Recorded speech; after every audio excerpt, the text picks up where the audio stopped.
good one. Hi, track fans. I'm Dio, the captain of the track team. Along with Meg, Massey, and Zilch. We're not sure what he is. We stepped into history 200 million years ago.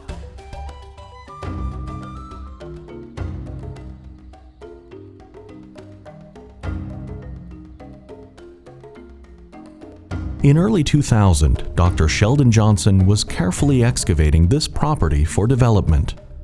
After scraping away 20 feet of topsoil, which is approximately the height of the museum roof, he unearthed an unusual rock layer of naturally cut blocks. One of these large blocks fell free from the excavating equipment and rolled over, exposing an amazing find: rare and uniquely preserved dinosaur tracks. Rather than ignoring the find, Dr. Johnson and his wife Laverna started on a pursuit to preserve the tracks. Little did the Johnsons know that their find would serve as a milestone for Jurassic research and help resolve paleontologists' questions regarding dinosaur behavior.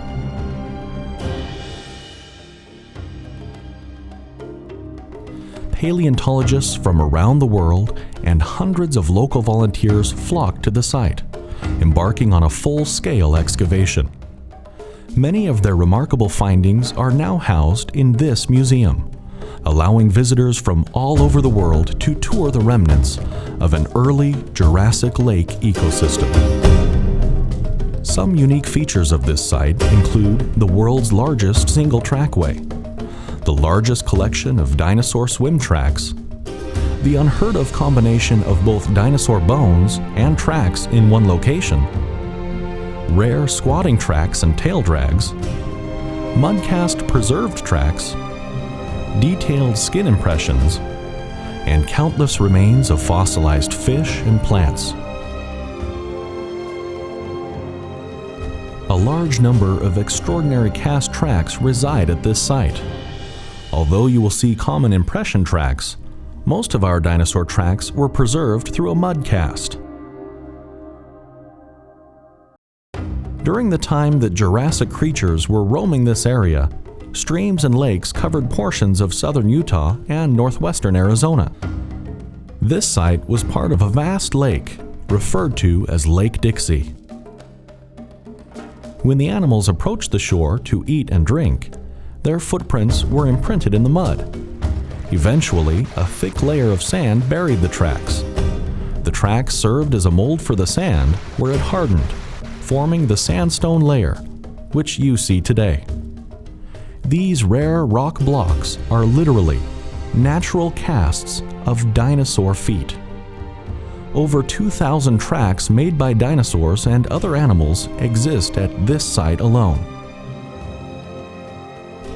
The largest type of track at this site belongs to the Eubrontes, a Dilophosaurus-like three-toed dinosaur weighing approximately 1,000 pounds, stretching roughly 18 feet in length, and standing approximately 7 feet tall at the hips.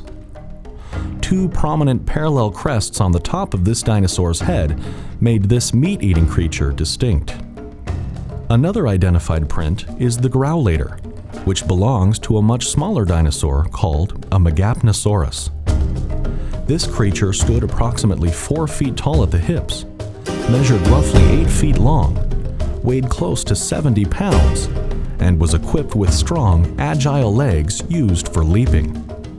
These predators tended to hunt in packs, a highly unusual behavior. Additionally, experts have identified Batrachopus tracks belonging to a Protosuchus. This crocodilian is approximately 2 feet long, close to 9 inches high at the hips, and walked on all fours. Sedimentary structures such as precisely preserved ripple marks, stream channels, mud cracks, and salt casts left crucial information regarding the natural habitat of these magnificent animals. Enjoy your tour today.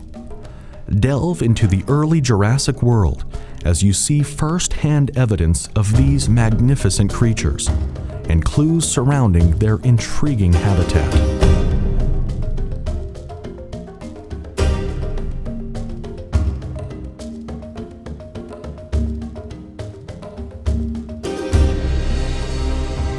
This site has been preserved because of the united efforts of thousands of volunteers, the cooperation of city, state, and federal agencies, and generous developers like the Johnson family and Darcy Stewart. From all of us at the St. George Dinosaur Discovery Site at Johnson Farm, please enjoy your visit. Deal? Deal! Uh-oh. Gotta make tracks. Oh, Deal. Have you been playing in the mud again?